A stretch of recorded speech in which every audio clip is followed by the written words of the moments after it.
pag-aari ng Diyos sa ilang mga nabanggit na talinhaga.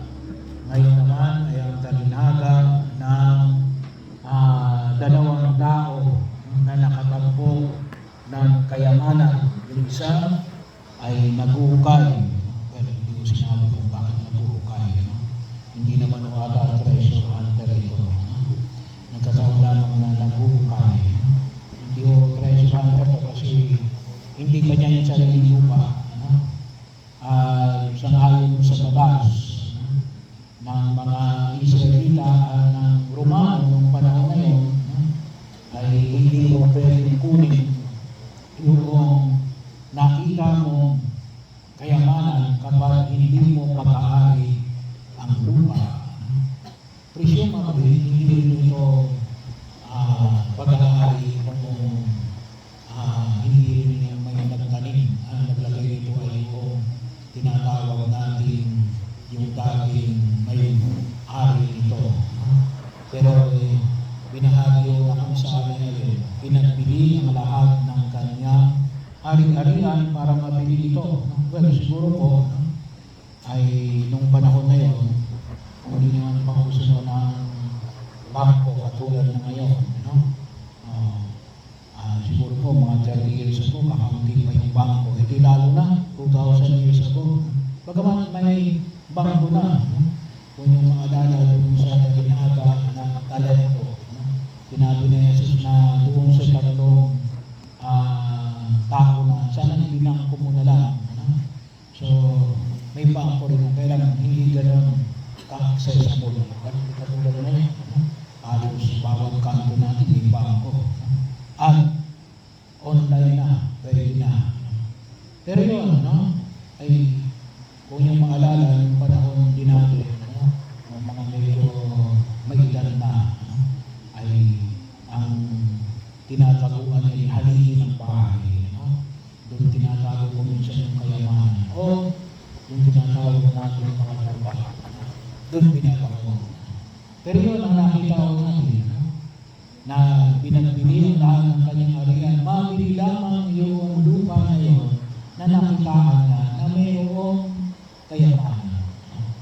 Pangalawa ay yung Perlas, isang negosyante na naghahanap ng mamahaling perlas.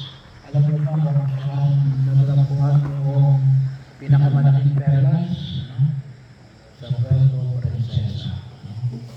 Yung pinakamalaki ay Soparo ay 1/2 feet.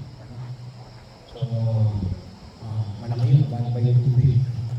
Ay, yun po ngayon ay kung inyong makikita kapag nakapunta kayo sa munisipyo ng Puerto Princesa, doon nila ilagay.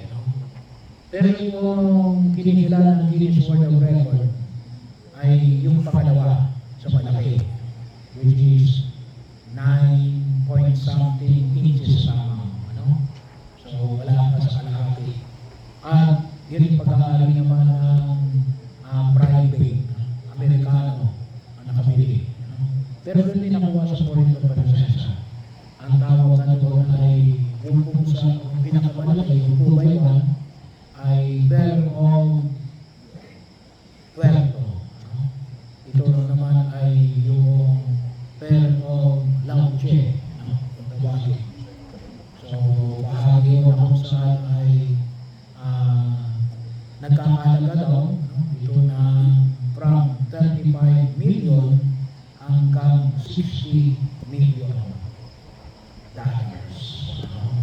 So, kailangan sa private sector sa US.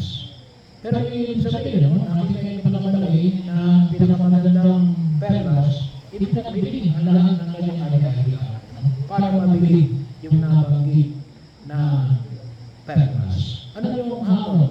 Ito yung pag-aari ng Diyos. Pag-aari ng Diyos.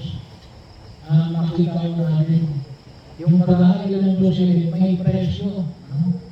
Kinakailangan natin tayaan. Well, hindi ko parang gambling. So, kasi yung gambling ay hindi ka sigurado. Ito sigurado na nakikita mo na ito yung pag-aari ng Diyos. Pero naman ay kaya yung bang isurrender lahat ng ari-arian mo para sa pag-aari ng Diyos? So pag-aari yun, hindi pwedeng kuminsan tayo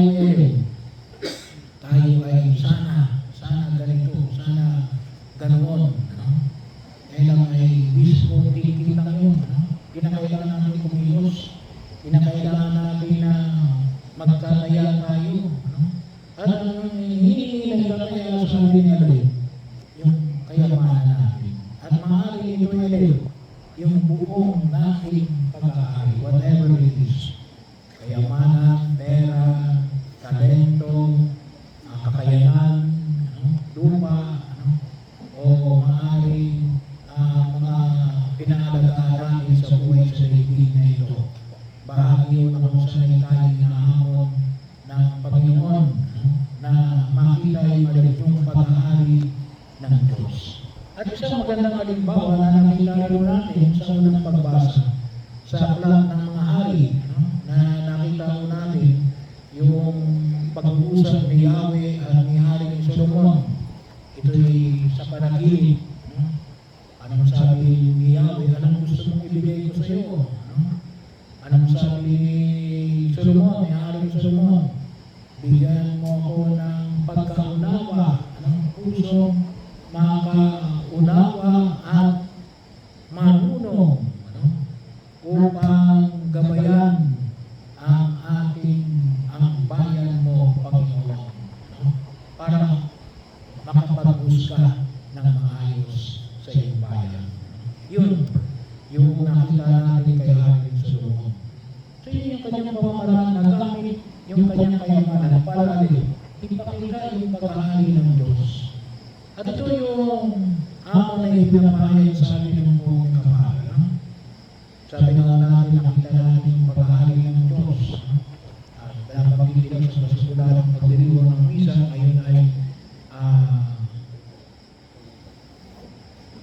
linggo ng Philippine Mission Society. Ito ay pagkilala natin sa mga kapatid nating Pilipinong misyonero at misyonera, mga pari, mga laiko, may asawa, dalaga at binata, na nagpupunta sa iba't ibang lugar, maging sa ibang bansa para magmisyon.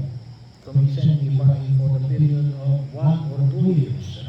Pwede rin yun na iniwanan nila yung kanilang pamumuhay para magmisyon, ipakilala sa Jesus sa iba't ibang bahagi ng daigdig.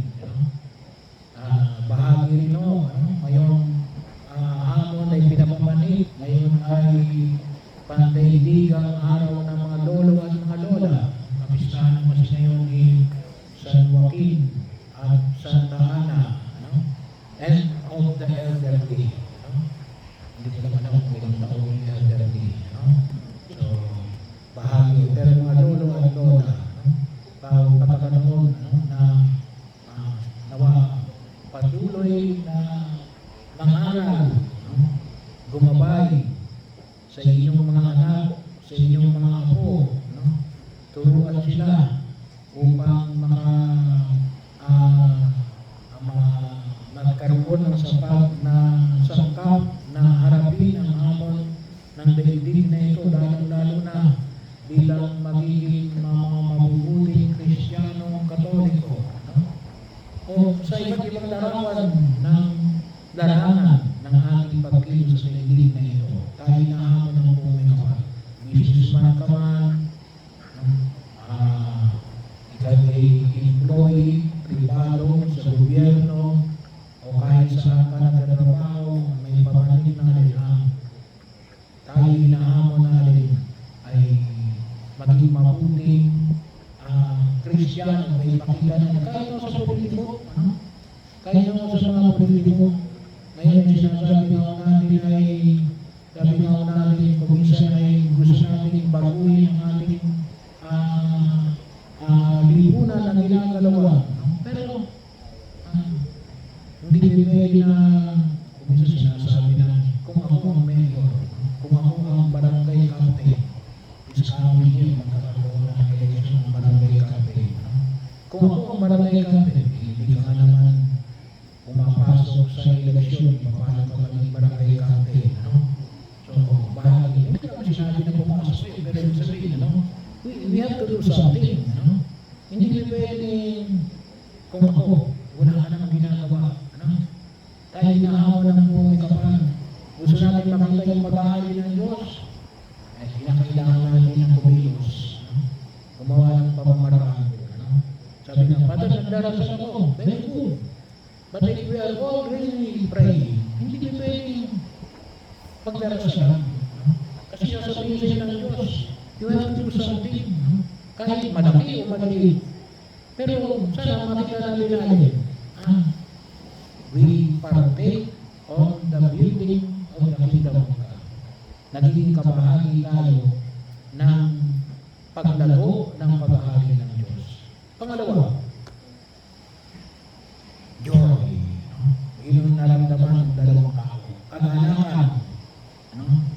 Mahirap yung pinagagawa ng Jesus. Kailan ko minsan ang ating ginoglorify natin yung paghihirap. Hindi natin ginoglorify yung kaganakan. Si Pope Francis, kung yung maalala, ito yung kanyang idea. Yung makita yung kaganakan sa kanyang mga encyclical.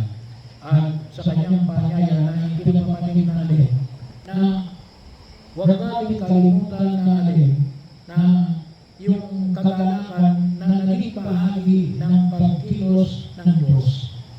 Bagamat mahirap na gawin natin yung kalooban ng Diyos. Surely, mahirap. Pero sana makita natin kapag ginagawa natin kahit paano na kumikilos tayo para makita yung paghahari ng Diyos. Sana nasasiyahan tayo. Bakit? Bakit ka makipan yung kasiyahan? Kapanan tayo ng Diyos.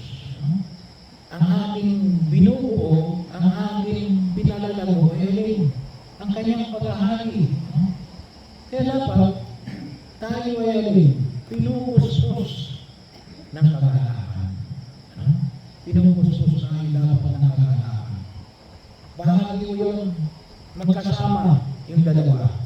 Yung pagiging kabahagi ng paglago ng paghahari ng Diyos ay tayo ay nanyahan ng Diyos din natin maging kabahagi ng kanyang kaganakan. Bakit?